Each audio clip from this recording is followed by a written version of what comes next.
नमस्कार मित्रांनो, मी N D Patil Pilivkar reform agro solutions या यूट्यूब चॅनलमध्ये आपले खूप खूप स्वागत आहे. मित्रांनो, 2024-25 हा द्राक्ष सीझन आता सुरू झालेला आहे. मात्र यावर्षी ज्या काही सप्टेंबर महिन्यामध्ये आपल्या फळ छाटण्या होणार होत्या, हा तेवढ्या प्रमाणामध्ये झालेल्या नाही. गेले 10-12 दिवस झालं पाऊस आपल्या महाराष्ट्र राज्यामध्ये कुठेही नाही आहे. क्वचित कुठेतरी एखाद दुसरी सर येऊन जाते. तरी सुद्धा मागच्या वर्षी जे काही लवकर होणाऱ्या द्राक्ष छाटण्या होत्या, याच्यामध्ये शेतकऱ्यांना खूप त्रास झाला. त्यामुळं मागच्या वर्षाची जी भीती आहे, ही भीती मनामध्ये बसल्यामुळं बऱ्याचशा शेतकऱ्यांनी द्राक्ष छाटण्या केलेल्या नाहीत. मात्र आपण लक्षात घ्या मित्रांनो, अजूनही उद्या किंवा परवापासून महाराष्ट्रात काही विभागामध्ये पाऊस चालू होणार आहे. आणि हा पाऊस झाल्यानंतर ज्या काही समस्या मागच्या वर्षी आपल्याला आलेल्या होत्या, ह्या समस्या परत आणखी येण्याची शक्यता आहे. मित्रांनो, आपली कितीही हवामानाचा अंदाज बघून आपण कधीही फळ छाटण्या जरी केल्या, तर तो पाऊस आपल्याला कुठे ना कुठं तो गाठणार आहे, हे जरा थोडंसं आपण नीट लक्षात घेतलं पाहिजे. मित्रांनो, आपल्याला काही स्टेजेस ज्या आहेत ह्या खूप महत्त्वाच्या आहेत. या स्टेजेसमध्ये एक आहे पोंगा अवस्था, ते 2 ते 3 दिवसाची आहे. त्याच्यानंतर फ्लावरिंगची जे स्टेज आहे, हे साधारणतः 8 दिवसापासून 12 दिवसापर्यंतची आहे. आणि त्याच्यानंतर पाणी उतरण्याची एक स्टेज आहे आणि माल काढण्याची एक स्टेज आहे. या चारही स्टेजमध्ये आपल्याला पाऊस कुठे ना कुठे येणार आहे आणि त्यापासून आपली सुटका नाही आहे. यावर्षी तर बऱ्याच वेळेला एक दिवशी सावंत सर एका कार्यक्रमाला आलेले होते आणि ते सावंत सर असे म्हणाले की नाशिकवरूनच आलेलो आहे. 2 दिवसापूर्वी नाशिकला होतो आणि त्या ठिकाणी आम्ही कसचे शिवानंद नेजी सर आलेले होते आणि त्यांनी सांगितलं की सप्टेंबरमध्ये पाऊस आहे, ऑक्टोबरमध्ये आहे, नोव्हेंबर आणि डिसेंबरमध्ये पण पाऊस थोडा थोडा दिसतो आहे. परंतु हवामानाचा अंदाज हा 8 दिवस ते 15 दिवस जेवढा परफेक्ट सांगता येतो, त्यातल्या त्या 4च दिवसाचा अतिशय परफेक्ट सांगता येतो. मात्र पुढं पण पाऊस दिसतोय. तर त्यानंतर सावंत सरांनी एक खूप मिश्किलपणे एक कॉमेंट केली आणि ते म्हणाले, मला तर तो पाऊस जानेवारी आणि फेब्रुवारीमध्ये पण दिसतो आहे. तर सांगण्याचा अर्थ एकच आहे मित्रांनो, हा पाऊस आपल्याला कुठे नाही कुठं गाठणार आहे.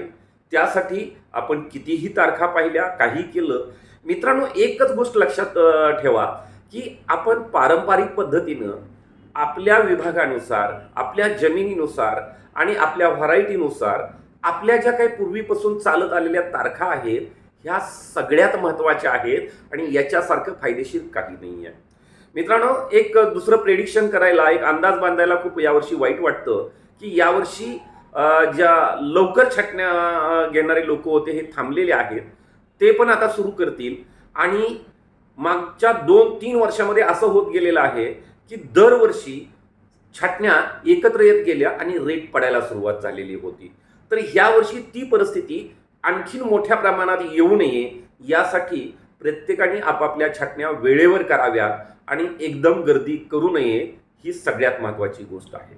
मग तुम्ही म्हणाल की मग आम्हाला पोंगा अवस्थेमध्ये पाऊस येईल. मित्रांनो, मी द्राक्ष बागायतदारांना वारंवार सांगतो की पोंगा अवस्था आणि फ्लावरिंगची अवस्था या दोन अवस्थेमध्ये शेतकऱ्यांनी जर RCCचं घर असेल तर घरात झोपू नका, पत्र्याचं घर असेल तर घरात झोपलेलं हरकत नाही आहे. म्हणजे आपल्याला रात्रीचा आलेला पाऊस माहीत पडला पाहिजे. रात्री आलेला पाऊस हा माहीत पडला पाहिजे. मित्रहो, काय होतं की आपल्याला डाउनीची समस्या खूप मोठी आहे. आज आपण डाउनी आणि कूज या 2 विषयावर आपण चर्चा करणार आहोत. मित्रांनो, डाउनी मिल्ड्यू जो आहे, हा याची लागण कधी कुठं कशी होते हे आपण खूप वेगळ्या माध्यमातून शिकलेलो आहे. परंतु मी जे काय आजपर्यंत मार्गदर्शन करत आलेलो आहे किंवा घरची स्वतःची द्राक्ष शेती करतो, माझ्याकडे केवळ द्राक्ष शेतीच नाही आहे, तर माझ्याकडं 3 एकर VNR पेरू आहे ओरिजिनल, 5.5 एकर केळी आहे. ते 3 टप्प्यामध्ये आहे, वेगळे 3 प्लॉट आहेत 5.5 एकरामध्ये. तर ते 5.5 एकर केळी आहे, 3 एकर VNR पेरू आहे, 1.5 एकर मी आता डाळिंब लावलेलं आहे, 1.5 एकर आता माझी रेड ग्लोब मी हे केलेला आहे. माझा एक कारल्याचा प्लॉट मागे 10 महिने चाललेला होता, तो रेड ग्लोबमध्येच लावलेला होता. तर ते कारल्याचा 10 महिने प्लॉट चालवून आता तो त्याच्यावर जे काही तुटाळं झालेलं होतं रेड ग्लोबचं त्या कारल्यामध्ये अडकून, तर ते त्याच्यामध्ये आता रेड ग्लोबचं पूर्ण कलम करून तो मी सुरुवात केलेला आहे. आता एक 1.5 एकरचा मी वांग लावतो आहे, दोडका लावतो आहे. तर अशा पद्धतीने माझ्याकडे वेगळे वेगळे पिकं आहेत. मित्रांनो, आपली जी पोंगा अवस्था आहे, पोंगा अवस्था ह्या वेगळ्या वेगळ्या पद्धतीनं काही लोक वर्णन करू शकतील. परंतु आपण पेस्ट केल्यानंतर 9व्या 10व्या 11व्या दिवशी जी काही सुरळी बाहेर पडते, चुरमुऱ्या एवढी सुरळी बाहेर पडते, ही सुरळी थोडीशी उमलायला चालू झाली म्हणजे हे सुरळी ज्या वेळेला निघते आणि पाऊस ज्या वेळेला येतो त्यावेळेला या सुरळीमध्ये साधारणतः 1 मिली पाणी बसलेलं असतं. आणि ती सुरळी थोडीशी उमलली, एखाद दुसरं पान बाजूला सरकायला सुरुवात झाली, त्यावेळेला त्या सुरळीमध्ये, त्या पोंग्यामध्ये साधारणतः 2 ते 3 मिली पाणी एवढं बसतं. मी ते बरेचसे 10 पोंगे वेगळे वेगळे काढून ते पिळून बघितलेले आहेत पाऊस संपल्यानंतर. तर ह्यानुसार मी ही आकडेवारी आपल्याला सांगत आहे. तर मित्रहो, या पोंग्यामध्ये जर पाणी ते पावसाचं असेल, धुक्याचं किंवा दवाचं असेल, हे पाणी 3 ते 4 तासापेक्षा जर जास्त बसलं, 3 ते 4 तासापेक्षा जास्त बसलं तर आपल्याला डावणी सोडत नाही. आणि हा डावणी आपल्याला दिसायला चालू होतो फेलफूटच्या वेळेला. तो घडाच्या दांड्यावर येतो आणि जी आपली फूट निघालेली आहे फळछाटणीनंतर ज्या काडीवर फूट निघालेली आहे, ज्याच्यावर आपल्याला घड दिसतो, या फुटीच्या दांड्यामध्ये सुद्धा आपल्याला तो डावणी दिसायला लागतो. आणि हा डावणी अतिशय बेकार असतो. हा डावणी आपण कंट्रोल करणं शक्य नाही आहे. तर यासाठी मित्रांनो, एक सगळ्यात महत्त्वाची डावणी नियंत्रणासाठी एक मी गोष्ट आपल्याला माझ्या अनुभवानुसार सांगतो, जी की मी 25 ते 30 हजार लोकांकडून करून घेतलेली आहे. मित्रहो, त्या लोकांचा सगळ्यांचा कुजकुज आणि पोंगेतला डावणी याबद्दल मला जे काही फीडबॅक आलेले आहेत, मी काही रात्रंदिवस लोकांबरोबर बोलतो, मार्गदर्शन करतो आणि ते जे काही मला फीडबॅक देतात त्यानुसार मी आपल्याला ठामपणे सांगू शकतो आणि सांगतो आहे, हे करा. मित्रहो, 3 ते 4 तासापर्यंत जर त्या पोंग्यामध्ये पाणी बसलं आणि त्याच्यामध्ये स्पर्शजन्य बुरशीनाशक जर गेलं नाही तर आपल्याला डावणी सोडत नाही. मित्रहो, फेलफूट काढेपर्यंत डावणीचं औषध मारण्याची अजिबात गरज नाही. फेलफूट काढणी करेपर्यंत डावणीचं कोणतंही औषध, आंतरप्रवाही औषध आपल्याला मारण्याची गरज नाही. आणि ते जर मारलं तर आपल्याला कोणताही उपयोग होत नाही. याचं एकच कारण आहे, ते म्हणजे जोपर्यंत आपलं पान ज्या वेळेला नवीन निघतं त्यावेळेला ते पोपटी असतं, पिवळसर हिरवट असतं आणि आंतरप्रवाही डावणीचं औषध त्याच्या आत जात नाहीये. जे काही ट्रायझोल गटातले बुरशीनाशक आंतरप्रवाही आहेत हे जातात, मात्र डावणीचं आंतरप्रवाही औषध त्यात जात नाही. हे कृपया नीट समजून घ्या. म्हणजे आपलं नवीन निघालेलं पान जे आहे याचं वय जोपर्यंत 5 दिवस होत नाहीये तोपर्यंत डावणीचं औषध आत जाणार नाही. हे नीट लक्षात घ्या. आणि मित्रांनो, आपण साधारणतः पोंगा उमलल्यापासून ते फेलफूट काढेपर्यंत या 4 ते 6 दिवसामध्ये, या फक्त 4 ते 6 दिवसामध्ये आपण 4 ते 5 आंतरप्रवाही औषधं घेतो. मित्रहो, ह्या सगळ्या कंपन्यांनी डावणीचं आंतरप्रवाही औषध जे काढलेलं आहे याच्यामध्ये तर एक मँकोझेब मिसळलेलं आहे किंवा दुसरं प्रोपिनेब मिसळलेलं आहे किंवा इतर काही पॉलिराम सारखं औषध मिसळलेलं आहे. तर हे स्पर्शजन्य औषध त्यात टाकलेलं आहे जेणेकरून डावणीचा चांगला बंदोबस्त व्हावा.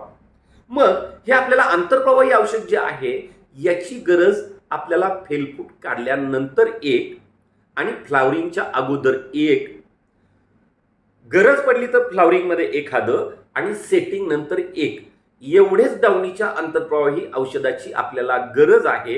अन्यथा त्याच्यापुढं आपल्याला कोणतीही डावणीच्या औषधाची गरज नाही. हे नीट समजून घेतलं पाहिजे. मात्र डावणीचं नियंत्रण हे आपण स्पर्शजन्य बुरशीनाशकाच्या माध्यमातून कसं करतो हे आपण जरा नीट समजून घेतलं पाहिजे. तर मित्रांनो, आपल्याला फेलफूट काढेपर्यंत दररोज सकाळी सूर्य उगवायच्या आत जर आपण M45 असेल किंवा दुसरं कॅप्टन असेल किंवा तिसरं Z78 असेल किंवा चौथं अँट्रॅकॉल म्हणजे प्रोपिनेब असेल किंवा पाचवं कॅप्टन असेल, तर ह्या 5 पैकी एक बुरशीनाशक, ह्याला मी ए तक्ता असं म्हटलेलं आहे किंवा अ स्तंभ असं म्हटलेलं आहे. ब स्तंभामध्ये आहे कॉपर ऑक्सिक्लोराईड किंवा कॉपरचं कोणतंही मॉलिक्युल असेल किंवा त्याच्यानंतर आपलं झायरम 27% आहे, कुमानियल आहे, सल्फर आहे आणि 50 किलोच्या बॅगेतलं पोटॅश आहे. 0050 नाही, 0050 चालेल परंतु SOP खूप चांगले रिझल्ट देतं. तर हा ब तक्ता म्हणजे कोणतं, कॉपर ऑक्सिक्लोराईड किंवा कुमानियल म्हणजे झायरम किंवा तुमचं पोटॅशियम साल्टा फॉस्फेनिक ऍसिड असेल, सल्फर असेल 80% WDG आणि दुसरं एक मी सांगितलेलं ते. तर अशा पद्धतीनं हा ब तक्ता झाला. तर दोन्हीतलं अ तक्त्यातलं आणि ब तक्त्यातलं कोणतंही औषध कुठंही लावा, म्हणजे जोड्या लावा आणि ते सकाळी लवकरात लवकर फवारणी करा.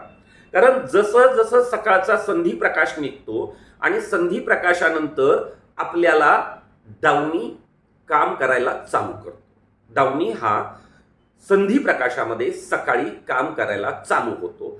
याला एक स्टेज अपवाद आहे. ती स्टेज म्हणजे आपला पोंगा अवस्था.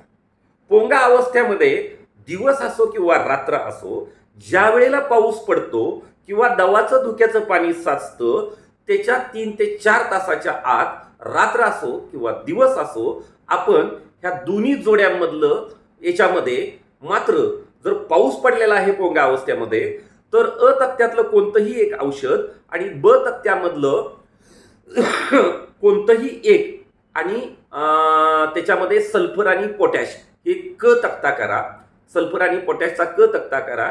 तर ते दोन्हीच्या दोन्ही आवश्यक आहेत.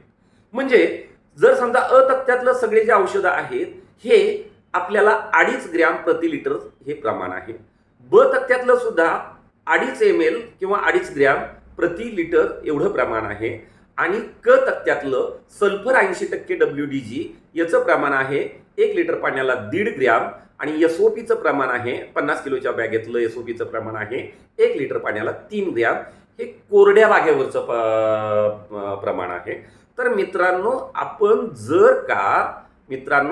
जर का पाऊस आलेल्या लगेच अर्धा ते 1 तासाच्या आत ही जर फवारणी केली, अ तक्त्यातलं एक औषध, ब तक्त्यातलं एक औषध आणि सल्फर आणि पोटॅश हे जर आपण घेतलं, तर झाडावर पाणी किती आहे, पोंग्यात जर पाणी साठलेलं असेल तर हे सगळं प्रमाण दुप्पट करा आणि त्याची फवारणी करा.